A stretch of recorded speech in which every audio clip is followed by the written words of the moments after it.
busboy episode when somehow the busboy character met Elaine's boyfriend in the building. The circumstances just led for those two. There was a path for those two to get together, unconsciously, but that's what happened in the building, and they had a big fight. Hey, watch where you're going. You almost knocked my head off. Hey, why don't you watch where you're going, okay? Because you bumped into me. Who do you think you're talking to, pal? Get your hands off me! You go to hell! And that left an impression on me, how those two stories really collided like freight trains. And I remember thinking that I really like how that happened.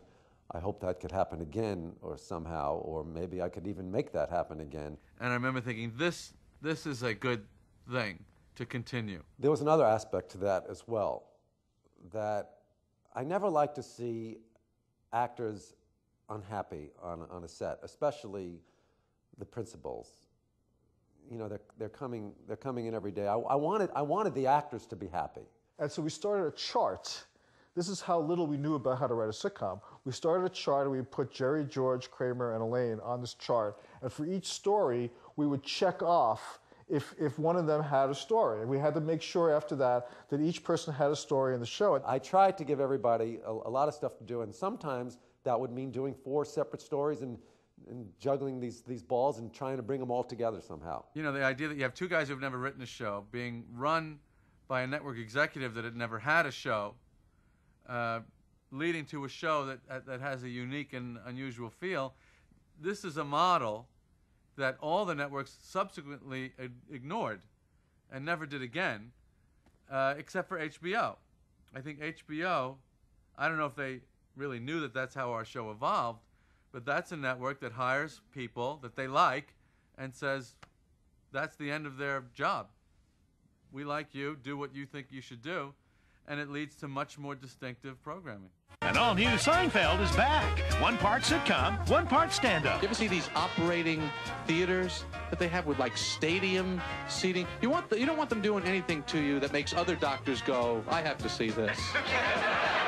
The critics call it a winner. I left some books in her apartment. Did you read them? Yeah. What do you need them for?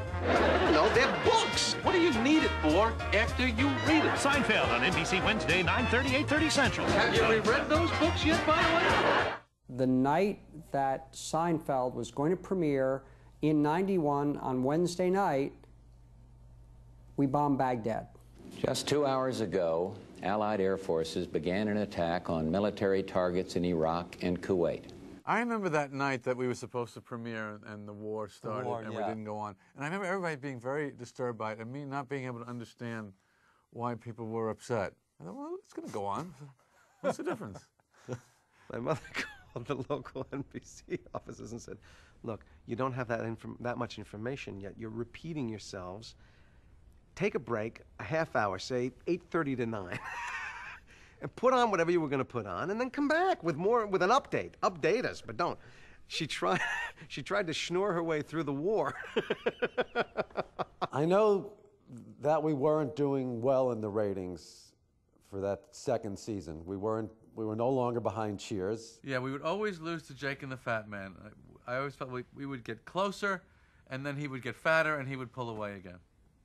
It was very tough competition. I didn't even understand ratings, to tell you the truth, and to this day, I really don't understand them. I never really bothered. People have told it to me, but I guess I have so little interest in it that it didn't really matter to me. I just knew that I didn't want to be a hit as a result of following a good show. I used to say that the reason the second half of Jake and the Fat Man is so much stronger is because that's when he runs after the crooks, and everybody wants to see that.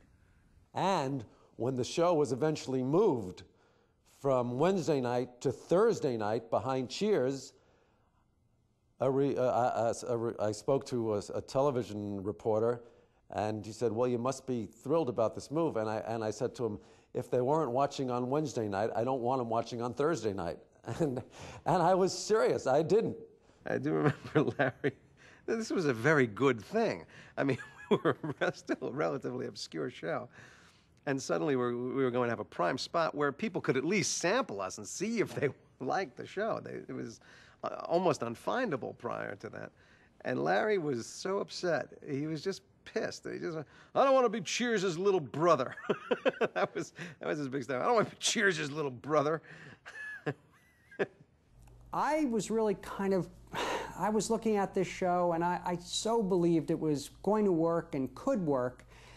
And I just loved the unique and original chemistry and the relationship that Jerry and Elaine had. At some point during that second season, I began to hear from NBC very strenuously about getting Jerry and Elaine together.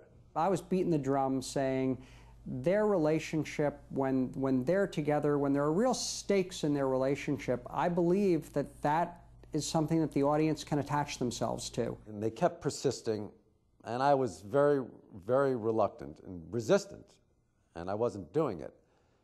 And then I remembered something from my life that I thought would make a really funny show, even if they had never said that to me. And once I remembered that incident from my past, in which I'm sorry to say I did try and work out a deal where I could actually have this this physical relationship with someone, and yet not have it get to the point where we were boyfriend and girlfriend.